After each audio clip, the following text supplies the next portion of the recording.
Hi, good afternoon. I'm Jo Bacon.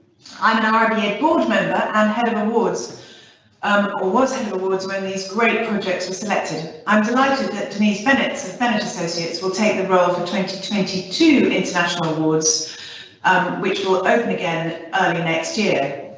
Today, I'm very pleased to welcome you to Inside the International Awards to mark Built Environment Day at COP26.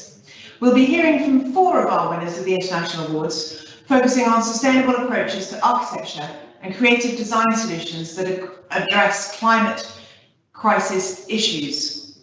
These projects show how RIBA architects have the knowledge and expertise to help address the climate emergency. Built Environment Day at COP26 highlights the issue of carbon emissions produced by the built environment, which continues to be about 38% of all global carbon emissions. Innovation and changing the way we design and construct is essential to reach net zero. In October 2019, the RIBA launched their 2030 Climate Challenge. This is a call for government to set new regulatory standards and for RIBA architects to shift toward outcome-based performance targets. This could radically transform the built environment, and we want all our chartered practices to sign up. Our sector needs to unite to share information and data for a sustainable built environment. Simon Orford has started this challenge with events at the RIBA, bringing together campaigners for the RIBA 2030 Challenge, Architects Declare, the World Green Building Council, and many others. So please join us with any initiatives that can be pooled. We all need to be in this together.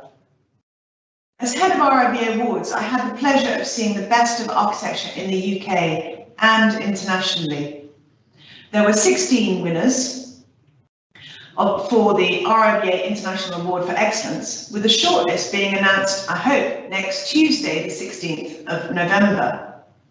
The 5 featured today are all different typologies on different continents, dealing with contrasting environmental, economic, and design challenges. We have had a change to the programme today, as Kashif Chaudhry from Havana is unable to help join us. However, I am very pleased that Daniel Elsey, Director at Allies and Morrison, has been able to join us at short notice. Daniel will be speaking about another RIBA International Award-winning project, the Musharraf Downtown Doha Master Plan.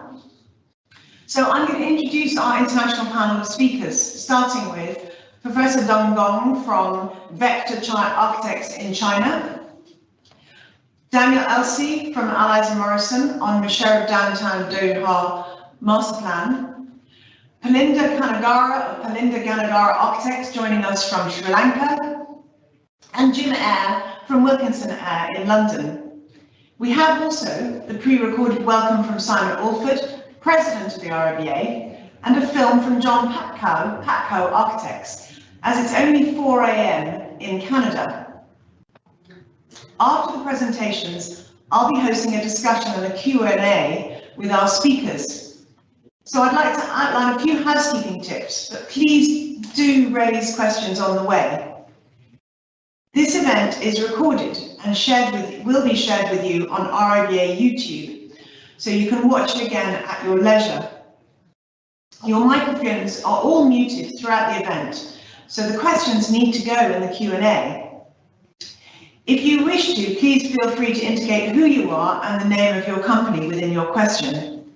And if we don't get time to answer all the questions, you will get a response by email after the event. So let's listen to Simon first, who's welcoming us from COP. Good morning, I'm Simon Orford, I'm President of the RIBA. I'm here at COP26, it's Built Environment Day, it's a big day for us. I just arrived last night.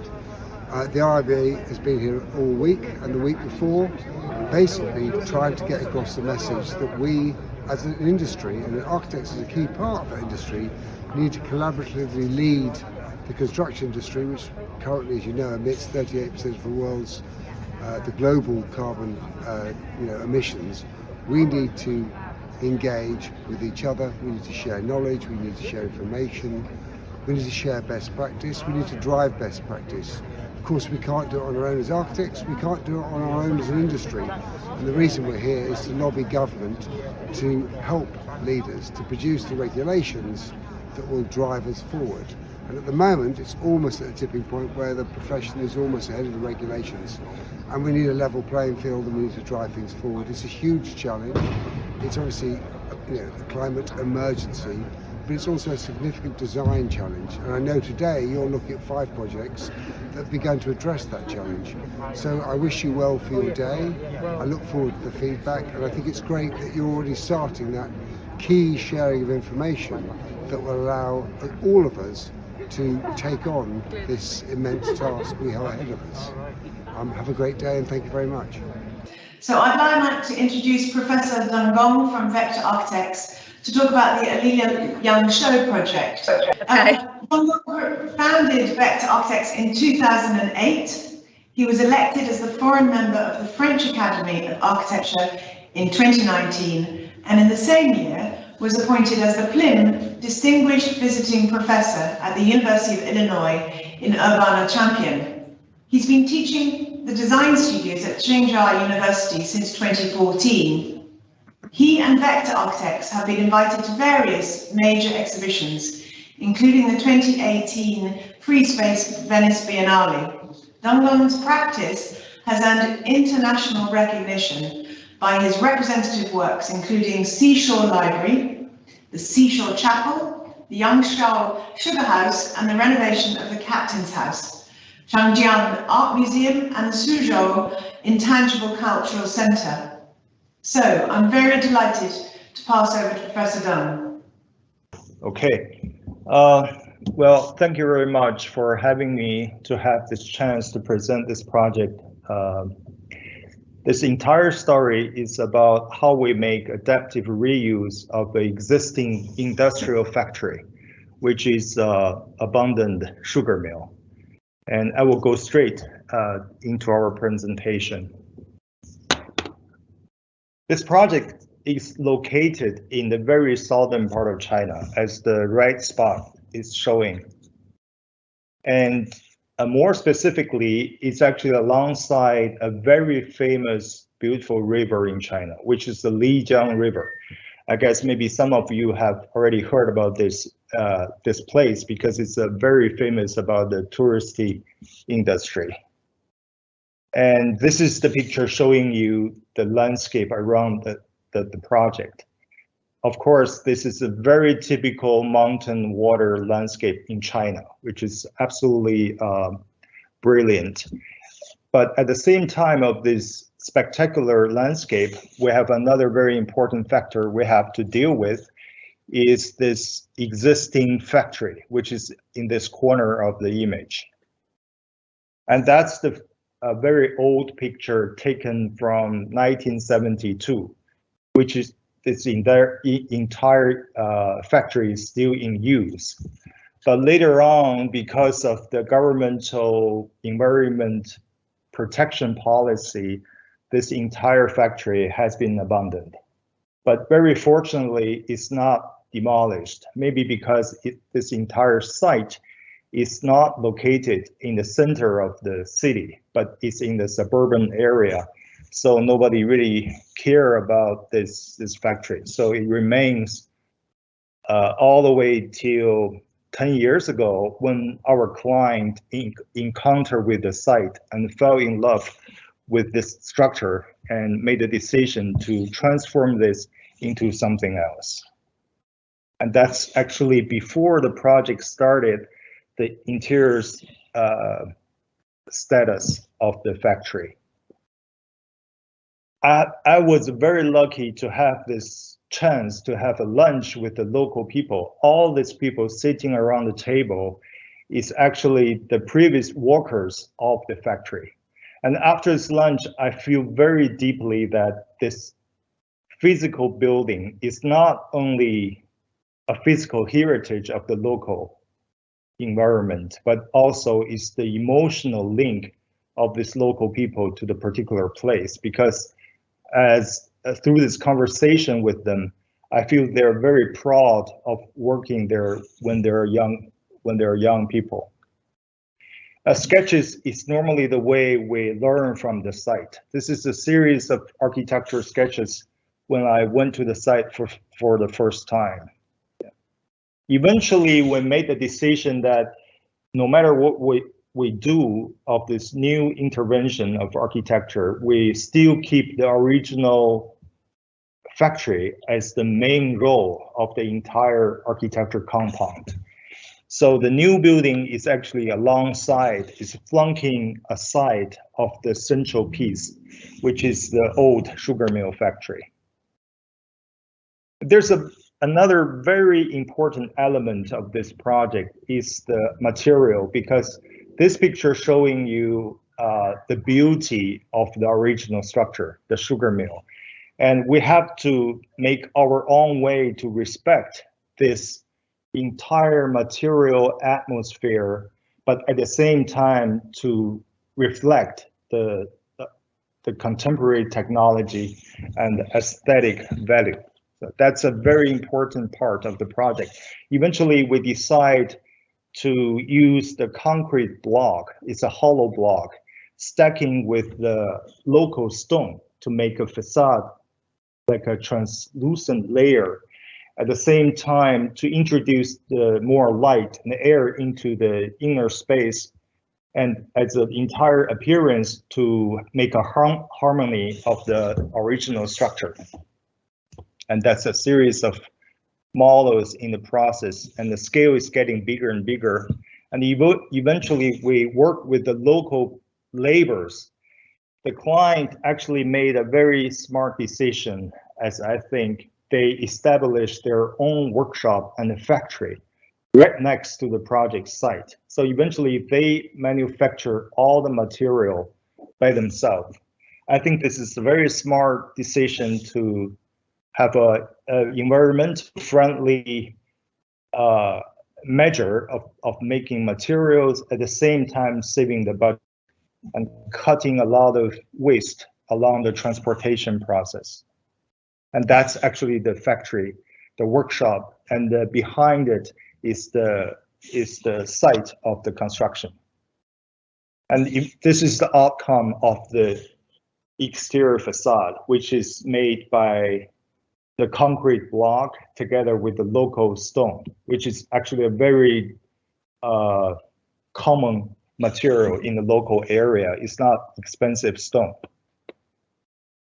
And because of the time limitation, I just go through a series of pictures showing you the final condition of the project. And that's the bird's eye view, to show you how beautiful this mountain around the project and some small villages across the road. That's the hotel. That's another angle. It's the horizontality together with the verticality of the nature. That's the central reflecting pond. That's the corridor lead you to the guest room. That's the entrance of the spa, which is actually at the basement. And alongside the volume of the building, there's a carved out path. To have the possibility to make you to meandering through the new space.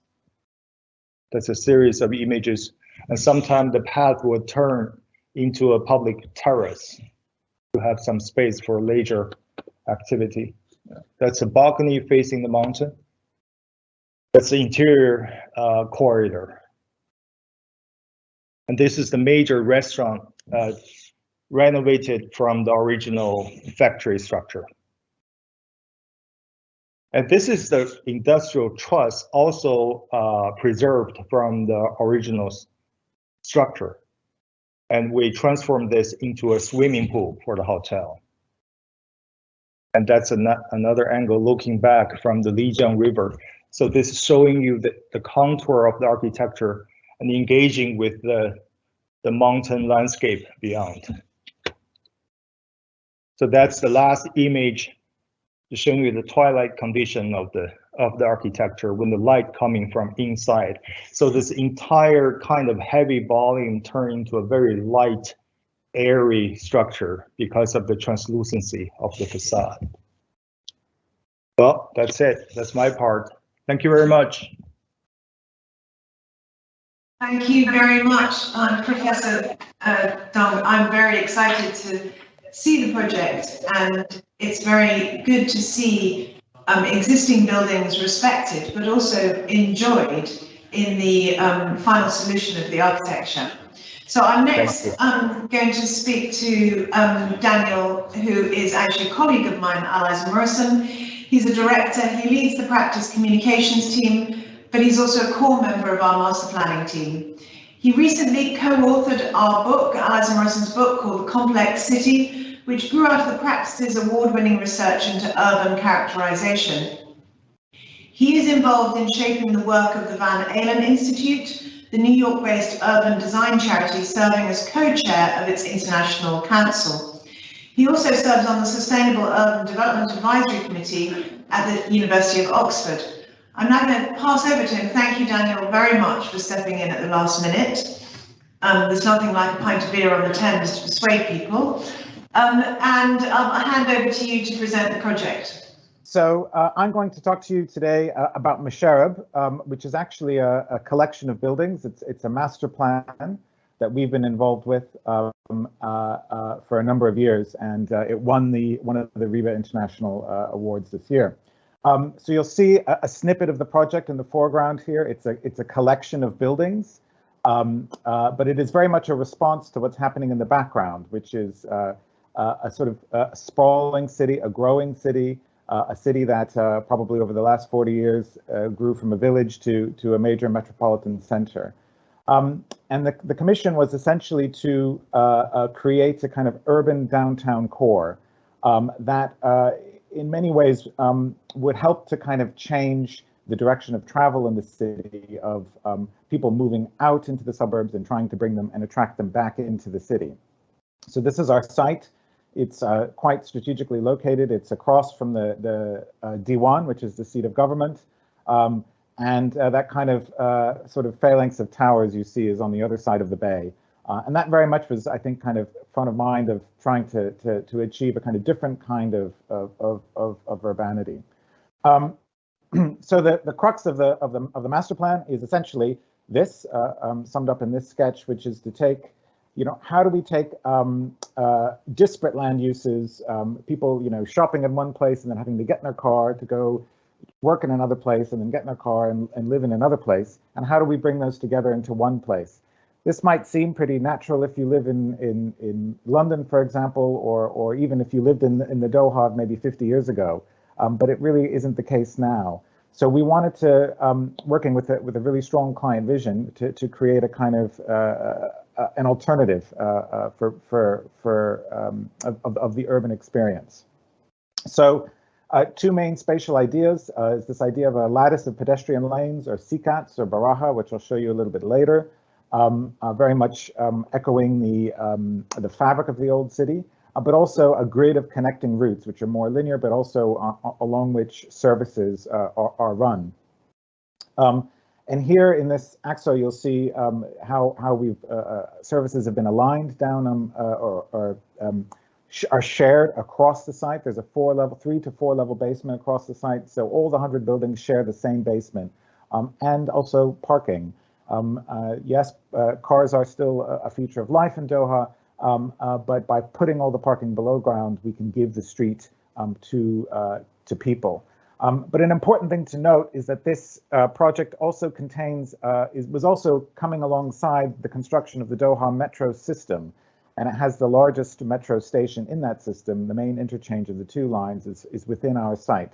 So a visitor can now actually fly into Doha Airport and access the site and all the amenities that it has without ever having to need a car. And so that's very much been at the heart of this project, really. So the metro system, the metro station is up here in the corner. This is actually the southwestern corner of the site. We've kind of twisted this view here a little bit so you can see. But it's a very conscious kind of gradation of building heights. So we start kind of low, sort of on the kind of coastal side, which is here across from the Amiri buildings, and then kind of rise up as we go into the city, and then kind of creating this kind of crescendo of an urban, much more kind of urban area around the metro system. So just some facts and figures. It's 31 hectares, 100 plus buildings, 3 to 30 stories in height, as I just showed you. There's that shared basement. There are all sorts of uses, but some worth highlighting. There's a National Archive, there's a prayer ground, there's a cultural forum, metro station, mosques, museums, hotels, energy centers. There's 2 district energy centers which service the whole site, and people live there and people work there. Really important was the Sustainable Development Guidelines, which we helped co-author, which set the kind of both the architectural approach, which is very kind of trying to create a kind of contemporary vernacular in a way of the region, but also very, very concerned with climate and climate appropriate design and incorporating various elements of climate appropriate architecture. And then a number of architects joined the team and would interpret those in their own way, in line with these Sustainable Development Guidelines. So it very much is the work of many hands, and a really strong client vision.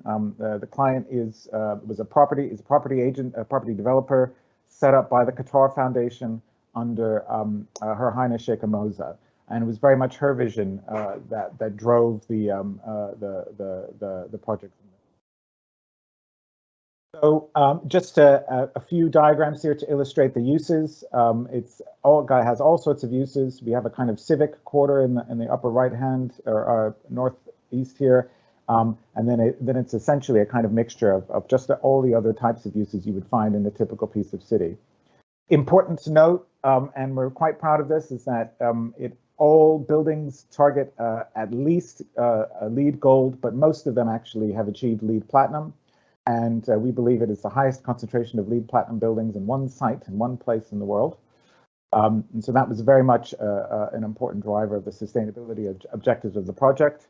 And this is, I think, of interest primarily to architects, but is who authored the different buildings. So the master plan team comprised ourselves with Ida and Arab, and then a number of design architects, 9 in total, including ourselves, but Ajay, Eric Perry, Gensler, HOK, John McCaslin, Mangari Vars, Michelle Massessian, and Squire and Partners completed all the buildings within the master plan. And here you can see the authorship. It's the team, including some very strong engineers, especially on the sustainability side. There's an early CGI kind of showing the indicative massing, and this is where we are today. And now I'm just going to, for the rest of my presentation, just a few minutes, take you through the streets and spaces.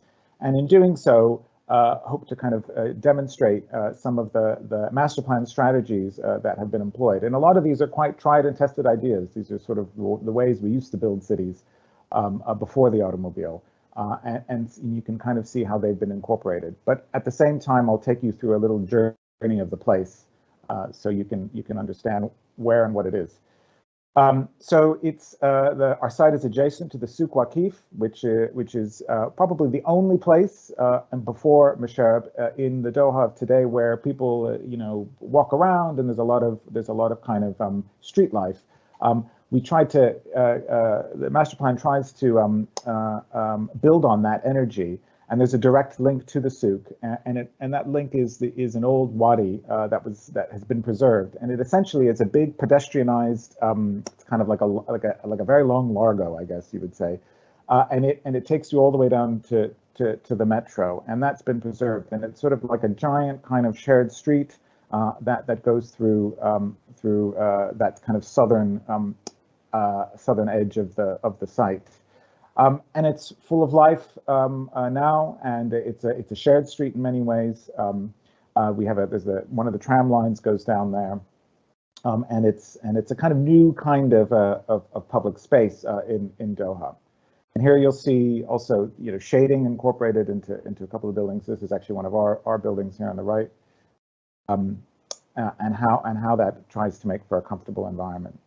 That street ends and meets Al Karaba Street, which is also an old street that has been preserved in its form.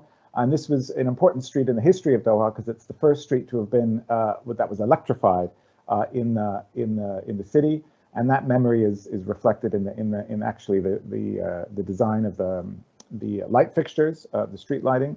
And you can see here, quite solid buildings, well insulated, but also the overhangs providing a natural shading.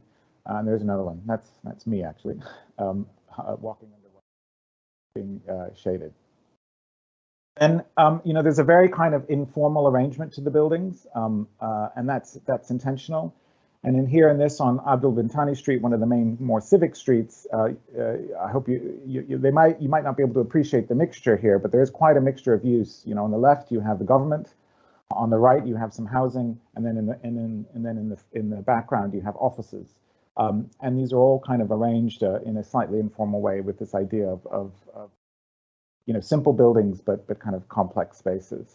And here also on that same street you'll see the colonnades.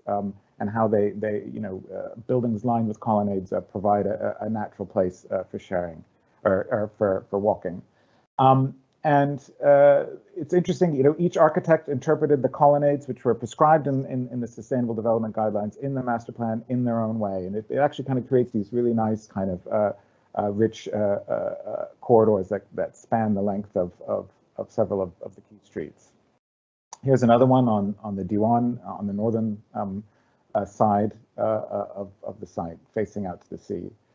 There are also a number of civic spaces, and this one in particular is the Al Baraha, which is the largest space in the development. But there are other ones, including around the National Archive and the Eid Prayer Ground, and then the Phase 4 space, which in front of the metro, which is a kind of more, I would describe it as a bit more of a commercial space. So here you can see the Eid Prayer Ground, and you can see how they relate to it. The Baraha is very much the kind of crown jewel of the public spaces. It's actually probably more of a Western typology of a space, more like a European square. Two buildings fronting it on either side, designed by McCaslin, and then a kind of row of buildings on either side by Macessian architecture. But what's really interesting about this space is it has a covered, a retractable covered roof. So in hotter times, it can be deployed and it can become a completely shaded. And this is the space in front of the National Archive, one of our buildings, and to the left you'll see one of the heritage houses.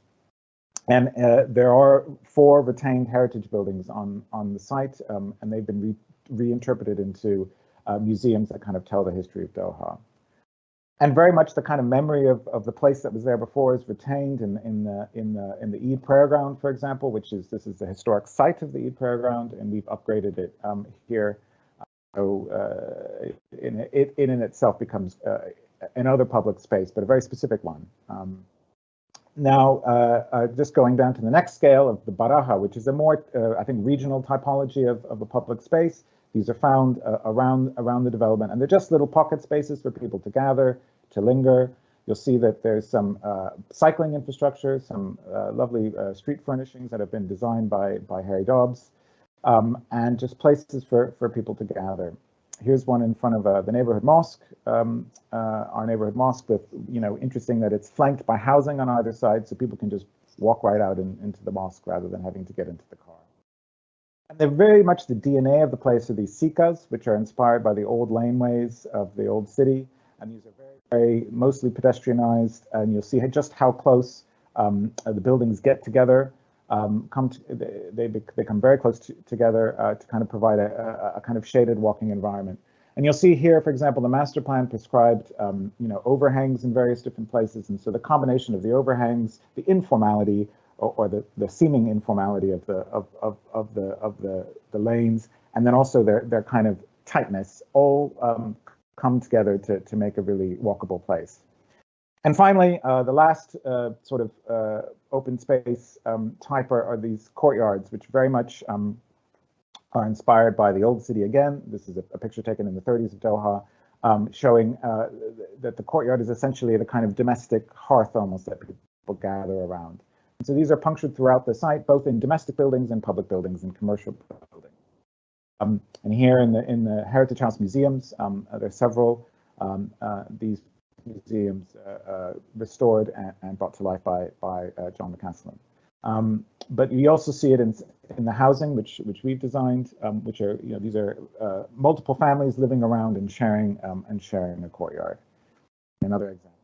Even down into the scale of an individual home, that motif is repeated. So at all levels, from sort of the macro down to the micro, this idea of a kind of return to the city and a kind of cultural grounded place has been at the heart of this project. So thank you. Thank you very much, Daniel, and thank you very much again for standing in at short notice. I'm now going to present Palinda Ganakara, who's coming up to us from Sri Lanka to talk about the artist retreat in Colombo. Palinda Ganakara, architect, is known for architecture that hinges on simplicity and connection with the natural environment. Palinda established the practice in 2005, and his work embodies the Sri Lankan ethos of contextual sensitivity, crafted material use, and minimalist approach. He has delivered projects across Sri Lanka from the dry zone to the wetlands and to the coast. The firm has received several awards, including the RIBA International Awards for Excellence in 2018 for their own studio building, and they've most recently won the 5th triennial Geoffrey Bawa Award for Excellence in Architecture for their project, which is the frame holiday structure at Imadua. Please welcome Palinda. Hello, everyone. I would like to thank RIBA for giving me this award and the opportunity to share my project with you all. So I'm going to start the presentation. Okay, can you see the? All right. So basically, this artist retreat is designed for an artist couple. It's a contemporary Sri Lankan artist couple and their daughter. And this site is located in close to suburb of Colombo. And the art is actually grown up in this ruins area called Polonnaruwa, very beautiful surrounding. And actually this is the outcome of the design. Actually, the idea came out from the my client as an artist, and also from the budget. Then we consider all the facts, and we're trying to get the outcome to get this concept to finalize. And again, I would like to say this location, it's little away from the Colombo. You can see the mark where the city limits are, and it's a little away from Colombo. It's like 1 hour drive from Colombo, and it's like in a suburb. So as you can see, the site itself is facing a beautiful paddy field and again, it's close to the highway, Southern Express of the Colombo Galle Highway. So with all this consideration, we have to come up with the design that looks like a open pavilion. And again, I'm trying to do some sort of enclosed design that you can create your own gardens and vision within that property, because we are trying to get a privacy as well as trying to get a buffer from the noise that is created by the highway. And at the same time, we are trying to create a garden pavilion kind of a thing. We're like trying to get a series of gardens that interconnecting and visually and physically. So that was the idea. And again, as I said, that the budget was so much concern in this project, and it's a very small footprint. It's in 14 purchase of land. And then we are trying to use the total ground floor as a pavilion. There's no windows. We're trying to minimize the usage of glasses in this project and to make it more like an open pavilion, but it's sheltered. And then it's create an oasis within these high walls. And we are trying to get the private spaces, but as they are family living at the first floor level. So where you get 3 bedrooms and connected with the common areas. So as you can see, the site was actually a factor that we were trying to get a understand of the topography, and we trying to minimize the cut and fill and use the existing slope to get that volume to different spaces. For example, living space, we are trying to maintain like 8.5 feet, but we maintain the slab in a similar level, and then we create the lower level in a high volume where these gallery and the exhibition or the studio works. So that gives you a really high volume that they can work in a big commission, and he can use that space for his gallery. So as you can see the elevation, we are trying to wrap the building and with the hollow brick pattern to get the air movement through the walls, and it should get more passive ventilated and to create a cooler microclimate within the space. So as you can see, we're trying to work a lot of local materials. So basically, we're trying to work much as possible reuse material and to cut down the cost as well as to get the result to give justice to maintain the eco-friendly or more natural building. So as you can see, the project, when you move on, and you can see the series of gardens are interconnecting visually, and it allows the air to be move through the spaces, and that airflow continues from each spaces without any disturbance. So with these high walls, it creates more like a pavilion, and again, it gives you more privacy to your place and creating your own garden and views through the space. And at the same time, it's buffer the sound and the noise it's coming from the surrounding. So I think the landscape is a really important or a major role in this design, because we are trying to get the landscape borrowed from the surrounding landscape. So these are all like native plants and taken from the paddy field surrounded that area. So it's almost like we're trying to connect the inner landscape or a created landscape from borrowing from the neighborhood. So it's almost like we are part of that surrounding, and there's no any separation from inside to outside. And again, beyond that site is almost like connecting with the neighborhood. So that was another idea about the landscape, and again the cost. So we want to maintain the landscape as it like a low maintenance plants that is grow within that surrounding. So it makes it more blend with the surrounding and the context. So as you can see, the slope has started going down, and then again from the living area, it started going to the lower part where his studio is, and then the staircase leading to the living area or the bedroom section. So we're trying to work with the material that he's familiar with, and to reflect his background and where he come from, and then actually it makes us more like a texture and a pattern to it, and it's almost again it's a result of his outcome of his lifestyle as an artist. So we're trying to use the material much as possible. Again, we're trying to reuse the furniture. We're trying to use the antique as elements. And again, for example, this table is taken from a bakery, from an antique dealer. So we convert that into a dining table.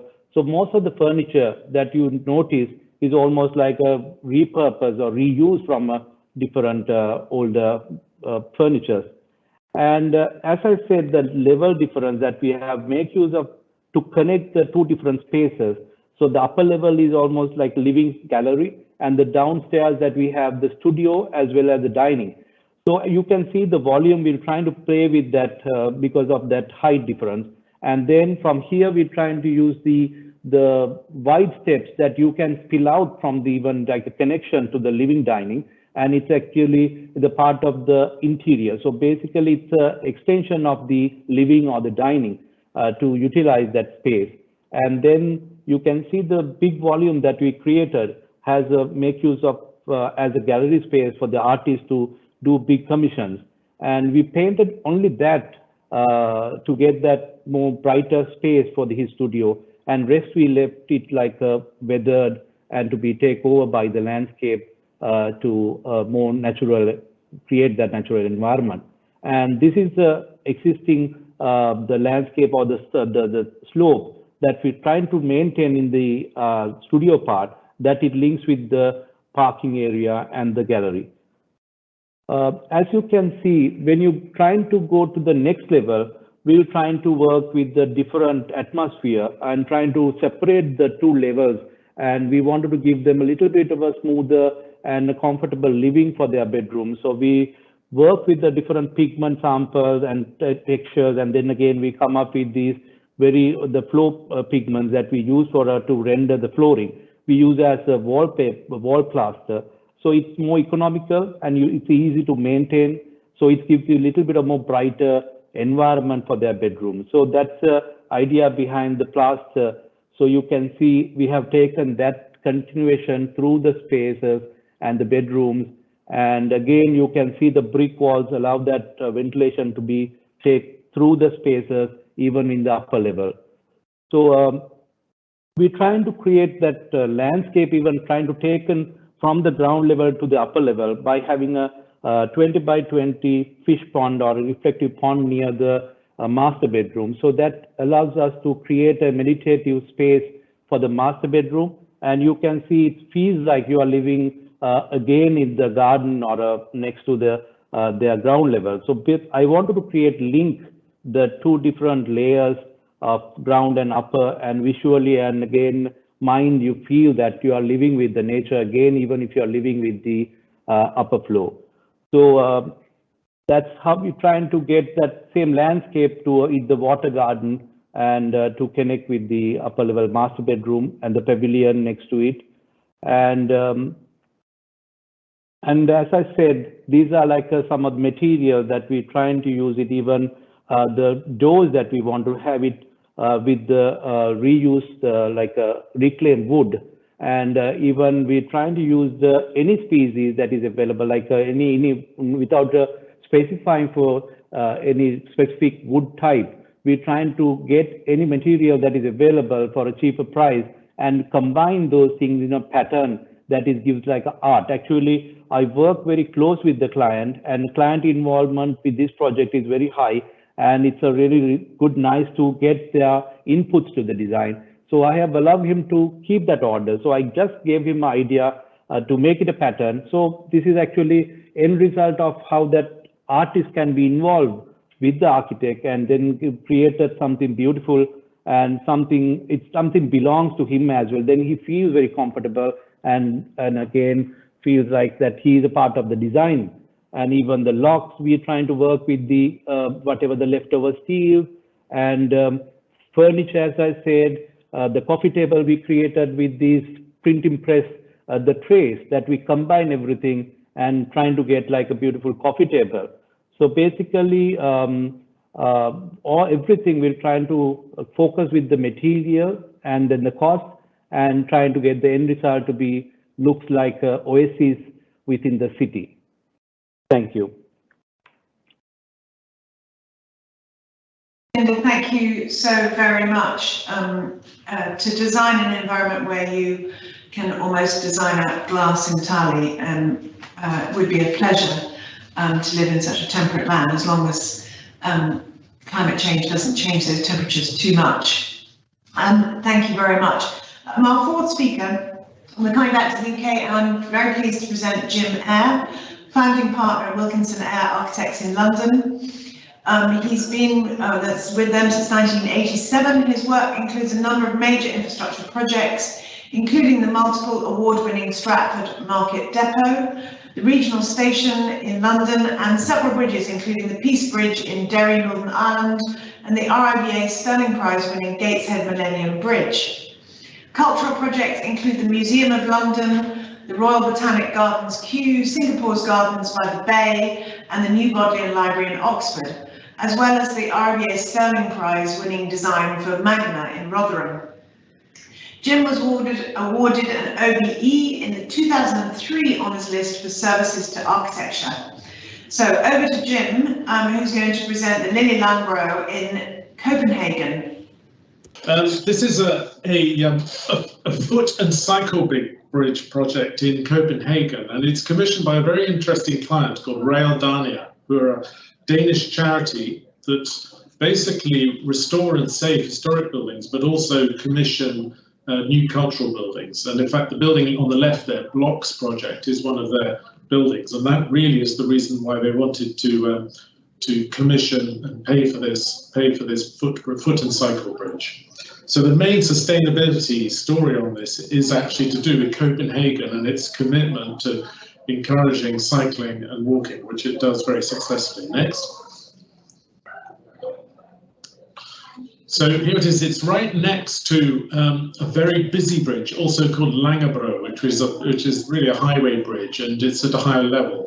So cyclists have to sort of go up and are slightly endangered, I'd say, as they go across that bridge. But so the alignment that we were faced with, and this was a competition, was to connect where that red line is, to connect from the city centre, which is on the bottom part of this slide, to Christianshavn on the other side. Next slide. So here's the city centre. So that position is at the bottom end of that line of bastions and moat, just next to Lille Langebro. So right really in the centre of the city. Next slide. And here you see it. And if you just sort of extend from the red line up to that grey square, that's the town hall, or the city hall really. So it lines up Vestervoldgade with Langebro and the bastions on the other side. So quite an important connection in the city. Next. So looking back from Langebrogade to Vestervoldgade, you can see the central tower from the city hall. And then on the other side, on the next slide, is Langebrogade, the quayside, where there's some historic buildings and then a floating hotel there on the left. But just behind that, on the right, next slide, is this rather beautiful park, which is where the moat is, and it's incredibly green and beautiful. But when you're in the city centre, you would hardly know this existed. So in a way, we're connecting to this in a new way. Next. And Copenhagen have been commissioning a number of bridges because they're really encouraging cycling. This is a cycling-only bridge. You can see somebody walking, but it is meant to be cycling only. By one of our competitors, actually. Next, and then another one the next one is by the artist Olafur Eliasson. And there's a whole series of these rather nice bridges. Next. So our challenge in a way was to get across, but you couldn't go in a straight line because the gradients required, and if you look on the next slide, it would have been too steep. We have a navigation clearance we have to get over, but we had a way of dealing with that. Next, which is to induce a curve, and that just gave us enough length, but also when you're in the middle of the bridge, it started to bring you onto line with Vestervoldgade and the City Hall. And also just the whole thing of moving over a curved bridge is much more enticing. It's a more pleasurable experience. And of course, the other side lines up with Langebrogade. Next. So then we had it's foot and cycle, and they like those two to be segregated in Copenhagen because the cyclists move quite fast and sometimes don't take prisoners. Next. I really felt that in that particular context that the bridge needed to be quite minimal. So I sort of came up with this idea that somehow the structure would start below the deck on either side and then gradually get above the deck in the middle. So there would be some above deck structure, but it'd be pretty minimal. So it seemed to be all about the lines that one could define to get that kind of elegance, and then perhaps somehow it would open in an interesting way. Next. So if you press your down screen, you might see something. This slide might move. The little tab going downwards. So this is an animated slide. I've really just worked out how to use it anyway. But there we go. So that was the idea of these sort of triangular beams that would start below and then rise up. And there'd be quite this very sharp edge was to the beams was really about trying to make a division between light and shade and really accentuate it to get that really, really crisp line, elegant line. Next. So then we had to define that, to get that working with the structures. We were working with Bureau Happel primarily on structures, and to define the geometry and get that movement that we were needing to get. Of course, it's also curved in plan as well as in elevation. Next. So what we did really was on computer, we studied these lines very carefully. Go to the next. There's a sort of sequence here. You can go quite quickly. We looked at the individual lines to study what would that line actually look like, and manipulated it, maneuvered those lines to try and get this rather elegant shape. And you can gradually see how this sort of comes together from a series of designed lines that then demonstrate the form. The objective being, of course, to try and get a very elegant curve on the bridge. Next. And that's the sort of end result, actually, on the opposite side to the one I've just shown you. To get that steel to be almost sort of fluid in its characteristics, but with a strong division between light and shade. Next. So then, it was, as I said, it was one in competition, but having won the competition, there was a whole series of public events for consultation to get the public to buy into the idea. And these next 3 or 4 slides are from the presentations during those particular consultations, which took place right next to the site. Meanwhile, the arts project was actually being built, was on site as well. And this showed how the bridge would open. So, in fact, when the bridge is not open, you barely know it could open. And in a way, that's part of something we really enjoy, the excitement of the reveal, in a sense, of a bridge that opens. Next. And here it is, just a view from above, so you can see how it connects to the city centre and the town hall. Next. So the idea of the way that it opens, and actually this is a very important sustainability point. With an opening bridge, swing bridges require the least amount of energy to open because they're in balance, basically. The system is in balance, so you're just lifting them tiny amount and then turning them. So this has 2 swing elements that have to meet in the middle. Next. And here it is in section. So the swinging elements sit on these slew bearings, which are basically the same kind of bearings you would get on a kind of crane, that tend to be a little bit bigger diameter. Next. And then the entire bridge is modelled. We developed the entire design in the world of computers rather than drawings. And I show this one because it has a very clever piece of engineering, which is a bearing which connects the 2 parts of the opening bridge, which can take moments. So it can take bending. I don't know if you can see my hands, but it can take bending. So that was a bit of innovation by Eden, who were the advisors on this, working with Bureau Happel. Next. So here's our computer model, basically every detail added into it. But then the next slide, of course, when we hand it over to the contractors, the steelworker was Hollandia, they have to make their own. And the reason, in a way, becomes apparent on the next slide, where they have to take account of the camber. So that's our slide on the top and their slide below. They have to build it slightly higher at the ends so that it rests at the right level. Next. And then bridges, quite often, when they're made in the fabrication workshops, they're made upside down. So I rather like some of these images, or particularly the ones on the bottom, where you're seeing elements of it being put together, but always upside down. And then it gets, on the next, I think it gets, it then, while that's happening, meanwhile, our contractor has built the supports for the bearings and the abutments. So here it is in Copenhagen, waiting for some considerable time for the actual bridge to arrive. Next. Which it does, 4 pieces on a barge, followed by an enormous floating crane, comes in to the inner harbour. Next. And it's going to put each of the rotating pieces on their bearings. I rather like this rather beautiful image of the bearing housing with its supports around it, temporary supports around it. Next. And then the crane is there for only a day or 2, puts the pieces on into position, and then next it just fits between the next bridge. There's a very nice bar actually on the top of that control room on the right, if anyone's in Copenhagen, and the crane goes away. Next. And there we are with our bridge, which then the contractor has to finish everything off. All the mechanical, electrical systems have to be connected up. Various elements need to be finished off. Next.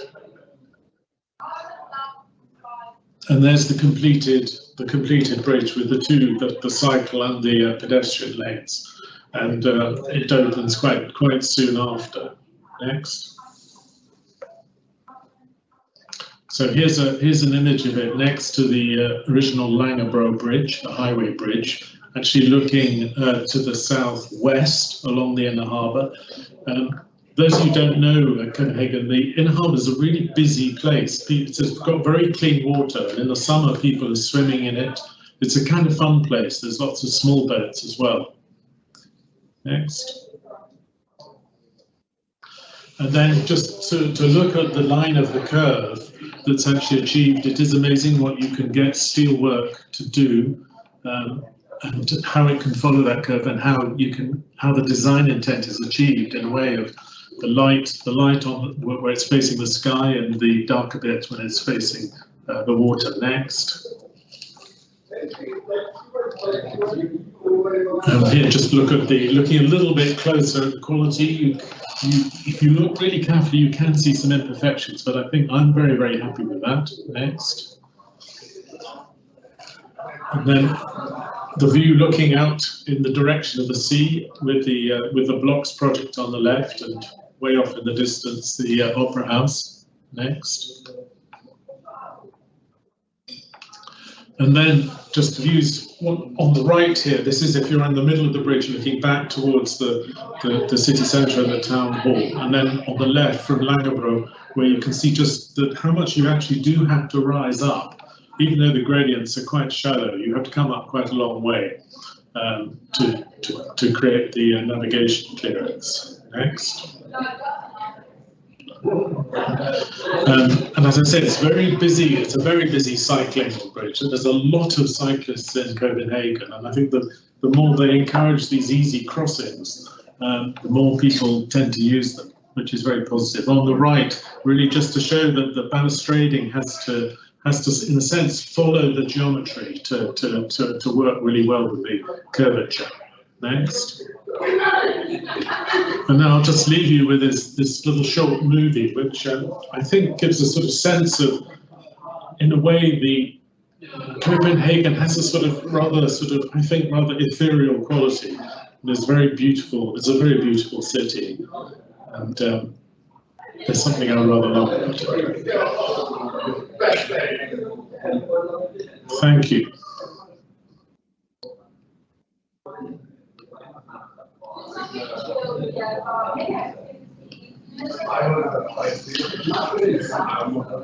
Thank you, Jim. I look forward to going back to Copenhagen to return and ride a bicycle over this bridge.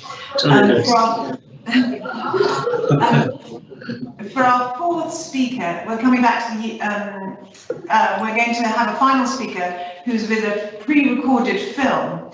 So John Pat Clowe founded Pat Clowe Architects with Patricia Pat Clowe in 1978. He's been recognised as one of North America's foremost designers, winning several awards, including the Royal Architectural Institute of Canada Gold Medal for Lifetime Achievement and membership in the Order of Canada for his significant contribution to Canadian culture. He's also been made an Honorary Fellow of the American Institute of Architects and an International Fellow of the Royal Institute of British Architects. As a design leader at Pat Clowe Architects, John has instigated and developed the design of a wide variety of project types for diverse clients in Canada, the United States and the Middle East. His work ranges from one-off houses, cultural landmarks, sophisticated multi-institutional complexes, sculpture, furniture, and in 1996, Pat Clowe Architects were chosen to represent Canada at the Venice Biennale. Let's see this film.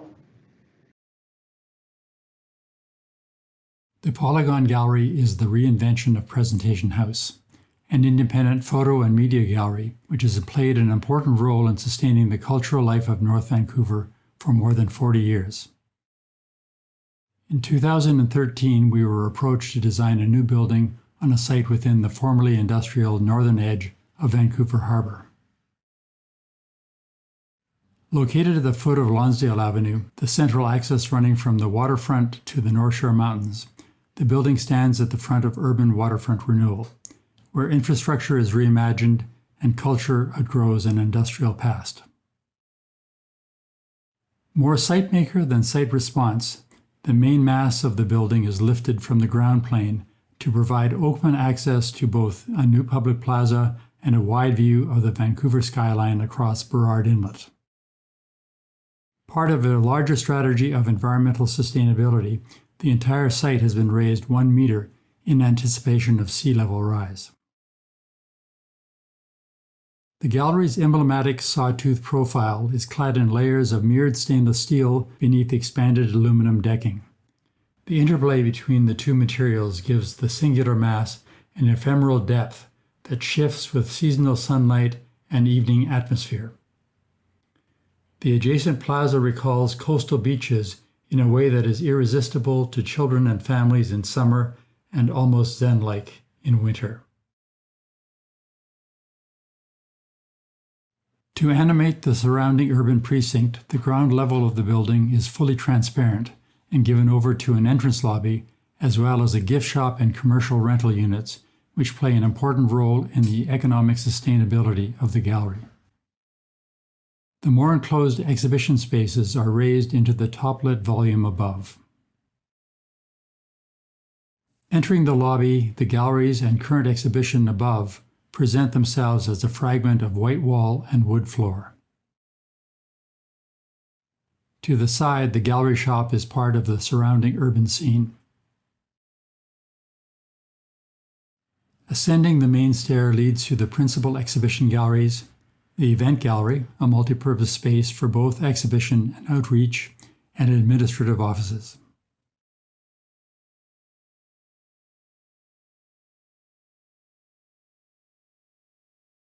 Gallery director Reid Shire requested gallery space free of obstacles, with walls that can be readily relocated, ceilings from which anything can be hung in any position, access to power and media anywhere. Lighting that can be natural or controlled.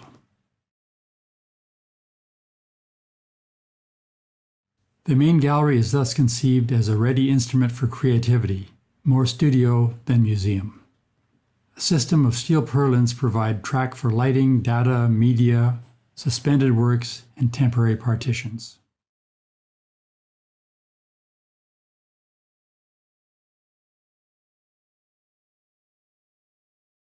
The robust oak flooring features a continuous central channel for ventilation, electrical, and data chases that give ready access to freestanding works and temporary partitions of any configuration.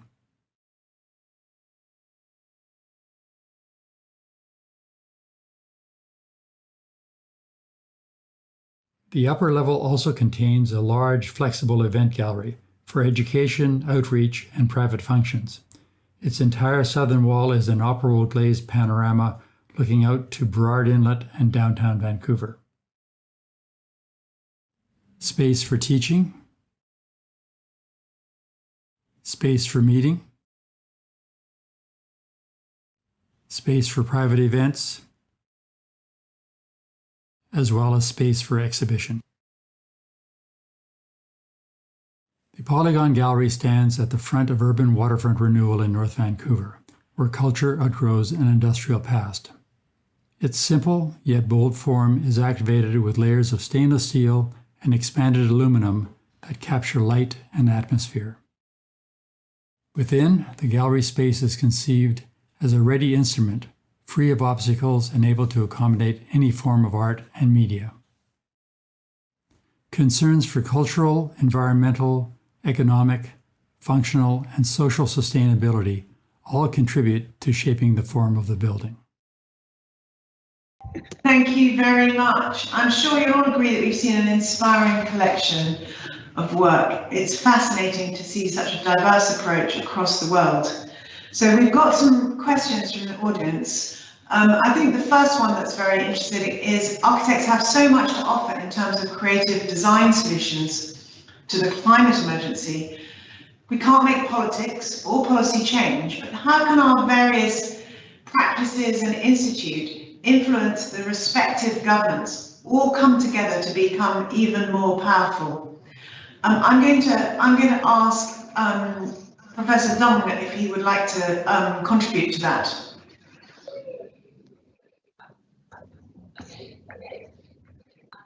Well, can you hear me? Yeah.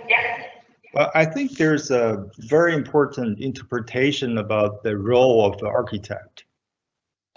Traditionally or conventionally, we consider ourselves as a creator or a designer, but more and more, I think we are mediator. Architect actually is a very important role to balance and to coordinate all the partners together and to make the very accurate, smart decision on each project. But I think that's the concept of this role changing is important. Not trying to always maximize the self-expression as a artistic so-called designer. It's a very important and contemporary role of the current industry of architect. And Belinda, do you have a view on how we could link together to influence our governments? Yes, I think it's very important, and no matter where we work and the scale, the architecture has been represent a big role, and it's a social responsibility, and especially the architect, like in Sri Lanka, we have a big role that the scale of buildings and the budget and how we can be sustained with the local economy and then the client's requirements that has to be fulfilled. I feel there's a big responsibility as an architect, and I feel that seeing all this work and everywhere that it has been recognized, this good architecture in different scale, it can be important and can be recognized globally, and to be with no matter what is the scale, I feel. And again, for us, it's a very important. How will winning an international award influence the practice and how you go forward? That's another of the questions in the Q&A. How does it change? How would it change the way you work? I mean, I think winning the international award has been it was a great honor, and we were really excited about it. I think what's interesting about the award that we won in particular is that it's not about a single building. It's about a collection of buildings. It's about a piece of city, and I think it's nice to see the awards recognize that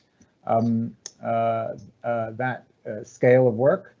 And I mean, I hope all the projects that we've seen today have been really impressive. And I mean, I think one of the things that I found interesting, at least about the one in Sri Lanka and the one in China that were presented, is how much they used existing materials and existing structures, and perhaps that might be a kind of trend more in the future. So Jim, now we can hear you. Can I ask you how you think we can influence clients and bring them along on the journey? Yes, good. I'm glad you could hear me. It's a little bit of a mystery what's going on. I think that actually, certainly in this country, the big change will be tenant-led. That more and more companies are getting more and more aware of what their customers are thinking and what their customers care about. So the whole issue of ESG, environmental and social governance, is becoming more and more important. And actually, I think the surveying profession we like to think of as architects, the surveyors are slightly behind on this, but they're catching up fast. I mean, the architects will always push, so will the engineers. We're always pushing, there's no question about that. but it needs to some extent to be demand-led. And I think that's actually how it will change more than any other way. We have to keep providing, we have to keep showing how to innovate, but the tenants need to see that we can do it and keep asking for it. Well, I'm going to wrap up there. I think we all have a duty to demonstrate to our politicians, our clients, and the people who occupy the buildings what innovative solutions we are able to bring.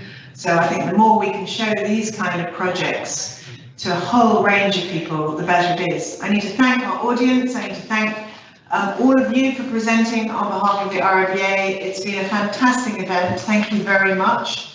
And I hope we can do more of this. There are many more. There were 16 winners, so it would be great to see the other ones, Emma. And thank you everybody at the RIBA team for pulling this together. And apologies to the audience for the minor technical hitches. But I look forward to seeing you another time. Thank you very much.